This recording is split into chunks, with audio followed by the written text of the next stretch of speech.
Fiction স্টোরিজে আপনাদের সকলকে পুনরায় স্বাগত জানাই। বাংলা ও বিশ্ব সাহিত্যের বিশিষ্ট লেখকদের অমূল্য গল্প সম্ভার দিয়ে সাজানো আমাদের এই ছোট্ট চ্যানেলটি। রহস্য, রোমাঞ্চ, গুপ্তধন, গোয়েন্দা, ভয় এবং আরও বিবিধ রঙের গল্প শুনতে আজই সাবস্ক্রাইব করুন ফিকশন স্টোরিজ। আজ আপনাদের সামনে নিয়ে এসেছি the master of suspense sir Alfred হিচককের লেখা রহস্য গল্প the mystery of the monkey king. গল্প পাঠ, আবহ এবং সম্পাদনায় ইমরান, চরিত্রায়নে শুভ্রাঞ্জন এবং ইমরান। শুরু হচ্ছে রহস্য গল্প the mystery of the monkey king.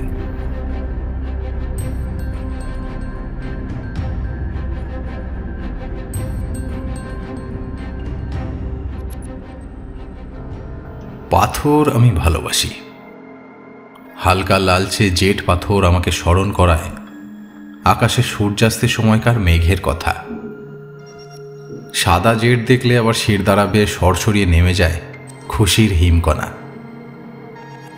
আমি একজন পাথর বিশেষজ্ঞ, বিশেষ করে জেড পাথর। জেড বলতে জেডাইট, নেফ্রাইট অর্থাৎ প্রকৃত বা সত্যিকারের খনিজ জেডের কথা বলছি না। স্যাজুরাইট থেকে কোয়ার্জ অবধি এক গোষ্ঠীর সব জেড পাথরের কথা বলছি। এই কারণেই তো ব্যাংককে আসা। সবুজ বানরের দেশ ব্যাংকক। রয়্যাল প্লাজার ঠিক পাশেই রয়েছে অপরূপ এক মন্দির, প্রাচীনকালের বানর রাজা হনুমানের। অসাধারণ সবুজ পাথরের তৈরি। 500 বছর আগে নীলাভ সবুজ পাথর খোদাই করে মূর্তিটি বানানো। 33 সেন্টিমিটার উঁচু, 13 ফুট উঁচু পিরামিড আকৃতির সোনালি একটা সিংহাসনে বসানো, পরনে মূল্যবান পরিচ্ছদ। সারা এশিয়ার মধ্যে এটা অন্যতম সেরা।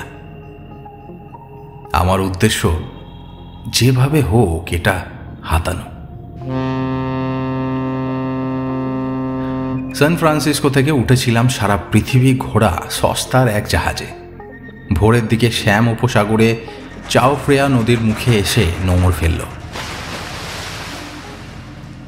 300 যাত্রীকে তীরে নিয়ে যাওয়ার জন্য একটা বিশাল বজরা জাহাজের গায়ে ভিড়ল। যাত্রীরা সবাই আমেরিকান। বজরাটা 2 দিনের জন্য যাত্রীদের নিয়ে যাবে ব্যাংকক দেখানোর জন্য। পরের দিন সন্ধ্যায় পুনরায় যাত্রীদের ফিরিয়ে দেবে জাহাজে। অবিশ্বাস্য হলেও সত্যি, জাহাজ থেকে নামা পর্যটকদের ব্যাংককে ঘুরে বেড়ানো ও থাকার জন্য শুল্ক বিভাগের কড়াকড়ি অর্থাৎ তল্লাশির রেওয়াজ নেই। তাই পর্যটক হিসাবে শহরে ঢুকেই কেটে পড়ার মতলব ভাঁজছিলাম। একসময় ভ্রমণের উদ্দেশ্যে বেরোলাম। সঙ্গে নিলাম দাঁত মাজার ব্রাশ, খুর এবং ভাঁজ করা ছাতা। একসময় সহযাত্রীদের ছেড়ে ট্যাক্সি নিয়ে সোজা হোটেলে। হোটেলটা রয়্যাল প্লাজা এবং বানররাজ মন্দিরের 4টে বাড়ির পরে। আমি নিশ্চিত ছিলাম আমার ক্যামেরা নিয়ে কেউ আপত্তি জানাবে না। ব্যাংকক শহরের নানা মন্দির, বিভিন্ন মিনার ছবি তোলার জন্য আদর্শ। সে কারণে ফটোগ্রাফারের সংখ্যা প্রচুর। আর ছাতাটা নিয়ে কেউ কিছু বলবে না, কারণ বর্ষার সময় এটা রীতিমতো পরিচিত দৃশ্য। শনিবারের বিকেল। রবিবারের আগে কাজ হওয়ার কথা নয়। বানররাজ মন্দির কেবল রবিবারই খোলা থাকে। যেহেতু রবিবার, ঘুম থেকে উঠলাম দেরি করে। মেঘলা আকাশ, যে কোনো সময় বৃষ্টি নামতে পারে। নিজেকে বেশ চনমনে লাগলো। আস্থা ফিরে এলো নিজের ওপর।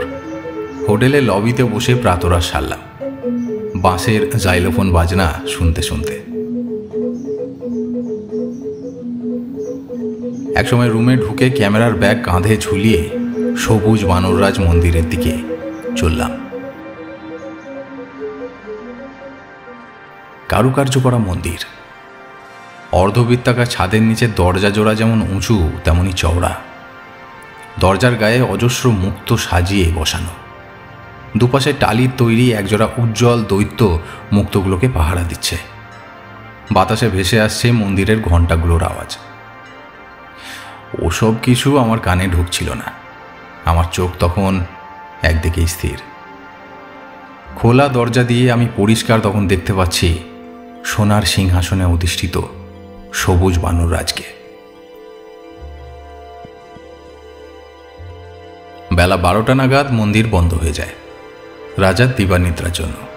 12টা বাজতে তখনও মিনিট 5 বাকি। বিশাল দরজা দুটো দিয়ে বিদেশি পর্যটকদের স্রোত ভেতরে এগিয়ে যাচ্ছে, তেমনি আবার বাইরেও বেরিয়ে আসছে। গলায় ক্যামেরা ঝুলিয়ে এবং ডান হাতে ছাতা নিয়ে একদল পর্যটকের সঙ্গে আমিও ভেতরে ঢুকলাম। একসময় সিংহাসনের সামনে গিয়ে দাঁড়ালাম। উপরের দিকে চোখ তুলে শান্ত সমাহিত ভঙ্গিমায় বসে থাকা শ্যামদেশীয় জেট পাথরের তৈরি সবুজ বানর রাজের মূর্তির দিকে তাকালাম। অগণিত দর্শকদের সঙ্গে আমিও যোগ দিলাম। এরপর ভিড় থেকে সরিয়ে নিলাম নিজেকে সকলের নজরে দিয়ে সিংহাসনের পাশে চলে গেলাম। সিংহাসনের চারধারে সোনালি মূর্তিগুলোর মধ্যে একটাকে বেশ আগ্রহ নিয়ে দেখতে লাগলাম। বিশ্রাম নেওয়ার জন্য মূর্তির আড়ালে গেলাম। ক্যামেরা নামিয়ে রাখলাম মেঝেতে। তারপর সোনালি মখমল যেটা সিংহাসনের কাঠামোটাকে ঢেকে রেখেছিল তার নিচে ক্যামেরার ব্যাগটাকে পা দিয়ে ঠেলে সরিয়ে দিলাম। গতবার এসে এই জায়গাটাই নির্বাচিত করেছিলাম। আমার দিকে কারো লক্ষ্য নেই। ঘড়ির দিকে চকিতে তাকিয়ে সিংহাসনটার পেছনে সরে গেলাম। হঠাৎ কানে এলো পাহারাদারদের কণ্ঠ। মন্দির বন্ধের সময় হয়ে গেছে, দর্শনার্থীরা বেরোতে শুরু করেছে। আমার ঘড়িতে তখনও মিনিট খানেক বাকি মন্দির বন্ধ হতে। তখন আমাকে কেউ লক্ষ্য করছে না। বেশ নিশ্চিন্তে সিংহাসনের পেছনে মেঝের ওপর টান টান হয়ে শুয়ে পড়লাম। মখমলের ঘেরাটোপ তুললাম। ছাতা নিয়েই গড়িয়ে গেলাম সিংহাসনের কাঠামো তলায়। বিশাল দরজা দুটো বন্ধ করার আগে দুজন পাহারাদার ভেতরে কোনো দর্শনার্থী রয়েছে কিনা ভালো করে দেখে নিল চারদিক। ওদের পায়ের শব্দ কানে এসে বাজল। ওরা কোনো মতে দায়সারাভাবে চোখ বুলিয়ে নিল শুধু। আমি ওদের চোখের আড়ালে দিব্যি থেকে গেলাম বলে বেশ আনন্দ পেলাম। যদি এই চরম মুহূর্তটা কোনো মতে কাটিয়ে দিতে পারি, যারা আমাকে ঢুকতে দেখেছে সেই পাহারাদাররা যদি আমার অনুপস্থিতিটা খেয়াল না করে, তাহলে আমার উদ্দেশ্য পূরণ হবে। কারণ আমি জানতাম বিকেলে পাহারাদার পরিবর্তন হবে। সবুজ বানররাজকে নিয়ে যখন মন্দির ছাড়ব, তখন বাইরে নতুন পাহারাদার। পাথরের মেঝেতে কান দিয়ে শুনলাম মন্দিরের দরজা বন্ধ হলো। বাইরের আলো নিভিয়ে দেওয়া হলো। অন্ধকার, সে সঙ্গে জমাট নীরবতা নেমে এলো। আরও কিছুটা সময় অপেক্ষায় রইলাম। একসময় সিংহাসনের তলা থেকে ঘুরিয়ে বাইরে বেরোলাম।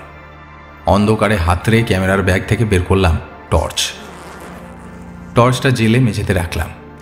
ছাতাটার বাঁটটার শেষ অংশটার প্যাঁচটা খুললাম। ঝাঁকুনি দিতেই বেরিয়ে এলো একটা পাতলা ফাঁপা লোহার নল। সেই হালকা ও ফাঁপা নলের ভেতর আরও বেশ কিছু নল লুকিয়ে রেখেছিলাম। সেগুলো সব জুড়ে মিনিট 15-এর মধ্যে একটা হালকা ও মজবুত মই তৈরি করে ফেললাম। তারপর ক্যামেরার ব্যাগ থেকে যেটা বের করলাম সেটাই আমার আসল বস্তু। সবুজ কাঁচের একটা পিণ্ড, যেটা নিয়ে এসেছিলাম কাঁচের কারখানা থেকে চুরি করে। আর 5 সপ্তাহ ধরে অনেক মেহনত করেছি। বালি দিয়ে ঘষে ঘষে উজ্জ্বলতা নষ্ট করেছি। তারপর সেটাকে খোদাই করে বানরের মুখ বানিয়েছি। বস্তুটাকে মেঝের ওপর রাখলাম। মইটাকে ঠেকালাম বানররাজের সিংহাসনে। তারপর মই বেয়ে উঠলাম এক হাতে টর্চ ধরে। উপরে উঠে টর্চটাকে মুখের মধ্যে ধরলাম। বেদির উপর থেকে মূর্তিটাকে তুলে নিয়ে সাবধানে নিচে নেমে এলাম। তারপর মূর্তিটা থেকে মূল্যবান পোশাক, মণিমুক্তা বসানো রাজমুকুট খুলে সেগুলোকে আমার তৈরি বানরের মূর্তিটাই পরালাম। টর্চের আলোয় মূর্তিটাকে দেখে বেশ খুশি হলাম। পোশাক আর মুকুটের জন্য মূর্তিটার খুঁতগুলো ঢাকা পড়ে গেছে। মন্দিরের ওই উঁচুতে আবছা আলোতে আসলের সঙ্গে নকলের তফাৎ ধরা পড়বে না। পুনরায় মই বেয়ে উঠে কাঁচের মূর্তিটাকে যথাস্থানে অর্থাৎ বানররাজের সিংহাসনে বসিয়ে দিলাম। তারপর মইটার জোড়া দেওয়া অংশগুলো খুলে ফেললাম। ফাঁপা নলগুলো পুনরায় ছাতার বাঁটের মধ্যে ঢোকালাম। সবুজ বানররাজের মালিক এখন আমি। অবশেষে মূর্তিটাকে ক্যামেরার ব্যাগের মধ্যে ঢোকালাম। ব্যাগের মুখ বন্ধ করে অন্ধকারে পুনরায় সিংহাসনের পেছনে গিয়ে বসে রইলাম মন্দির খোলার অপেক্ষায়। মাথায় চিন্তা ভিড় করে রয়েছে। দ্রুত সময় কেটে যাচ্ছে।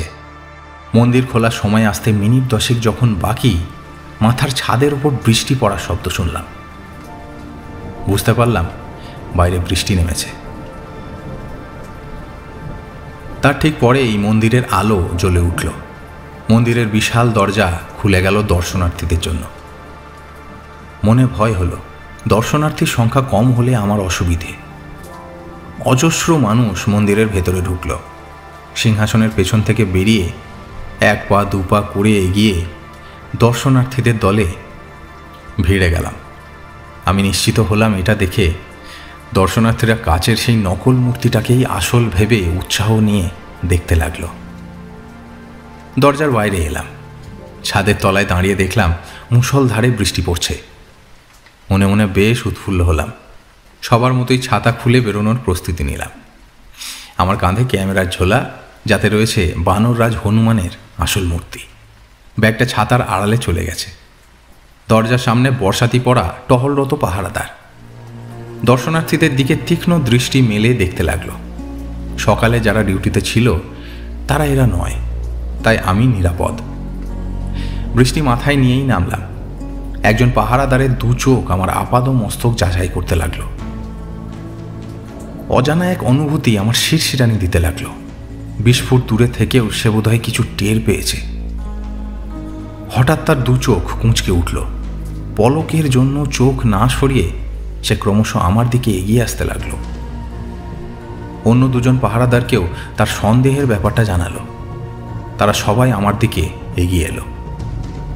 প্রথম জন বেশ বিনয়ের সঙ্গে বলল, ক্ষমা করবেন, আমাদের সঙ্গে আসতে হবে। কেন? বিস্মিত হয়ে তাকালাম আমি। বৃষ্টির মধ্যে কথা শোনা যায় না, আমাদের গাড়িতে আসুন। লোকটি ভদ্র হলে কি হবে, বেশ কঠোর। অজানা বিপদের আশঙ্কায় আমার কণ্ঠরোধ হয়ে আসছিল। ছাতার তলা দিয়ে লোকটিকে দেখছিলাম। একসময় বললাম, আপনাদের সঙ্গে গাড়িতে যাব কেন বলুন তো? 2 জন পাহারাদার এগিয়ে এসে আমার হাতে হাত রাখল। তারপর প্রথম লোকটি বলল, আসুন আমাদের সঙ্গে। এ কথা বলে লোকটি এগিয়ে গেল রাস্তার ধারে দাঁড় করানো গাড়ির দিকে। আমি বাধ্য হয়েই 2 জনের মাঝ থেকে অসহায়ের মতো এগিয়ে চললাম গাড়ির দিকে। হঠাৎ যেন কাঁধের ব্যাগটা ভারী হয়ে উঠল আমার কাছে। বানররাজ হনুমানের মূর্তিটা যেন মনে হলো 50,000 পাউন্ড ভারী।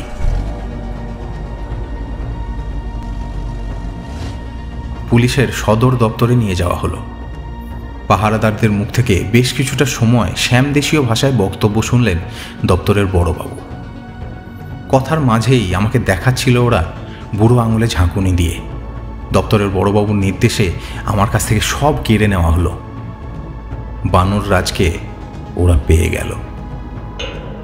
জেলখানায় ভরা হলো আমাকে। আমি তো রীতিমতো বিস্মিত। ব্যাপারটা মাথায় ঢুকছিল না। পাহারাদার আমাকে এক ঝলক দেখে কিভাবে ধরে ফেলল? আমি তো সব কিছু নিখুঁতভাবেই করেছিলাম। তবে কি আমার মনের কথা বুঝতে পেরে সে কি জাদু জানে? প্রবাদ আছে, প্রাচ্যের মানুষরা অলৌকিক ক্ষমতার অধিকারী হয়ে থাকে। ইংরেজি জানা পাহারাদারটা যে আমাকে কালকুঠুরিতে ঢুকিয়ে দরজা বন্ধ করছিল, তার কাছে জানতে চাইলাম তারা কি করে ধরতে পারলো আমি বানররাজের মূর্তি হাতিয়েছি।